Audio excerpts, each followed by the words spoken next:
Davom etamiz. Iqtisodiyotda yashirin faoliyat va aylanmalarning mavjudligi tadbirkorlik muhiti hamda sog'lom raqobatning rivojlanishiga to'siq bo'ladi.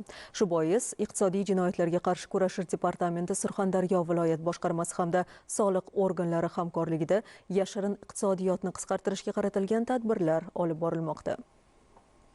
Davlatimiz rahbarining yashirin iqtisodiyotga qarshi kurashish sohasida davlat nazorati mexanizmlarini takomillashtirish chora-tadbirlari to'g'risidagi farmon ijrosini ta'minlash maqsadida Surxondaryo viloyatida soliq obyektlarini to'liq hisobga olish, soliq solish bazasini kengaytirish, foydalanilmayotgan zaxiralarni aniqlash va shu orqali qo'shimcha byudjet tushumlarini ta'minlashga qaratilgan yo'l xaritasi ishlab chiqilgan. Mazkur yo'l xaritasida belgilangan vazifalar ijrosi doirasida iqtisodiy jinoyatlarga qarshi kurashish departamenti Surxondaryo viloyati boshqarmasi hamda soliq boshqarmasi hamkorligida amalga oshirilgan ishlar natijasida viloyat byudjetiga qariyb 2 trillion so'm qo'shimcha tushumlar jalb qilinishi mumkinligi aniqlangan. Hamkorlikdagi maqsadli sa'y-harakatlar tufayli byudjetga 1 trillion 287,3 milliard so'mga qayta hisobotlar olindi va shundan 1 trillion 191,7 milliard so'mi to'liq undirilishi ta'minlandi.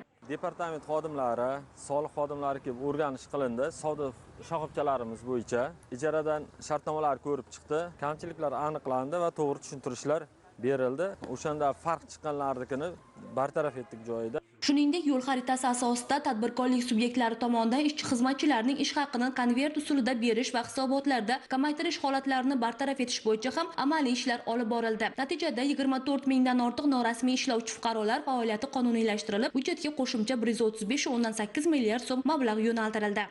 Hamkorlikda amalga oshirilayotgan bunday tadbirlar noqonuniy tarzda tadbirkorlik faoliyati bilan shug'ullanish va viloyatda yashirin iqtisodiyot ko'lamini qisqartirishga xizmat qilmoqda.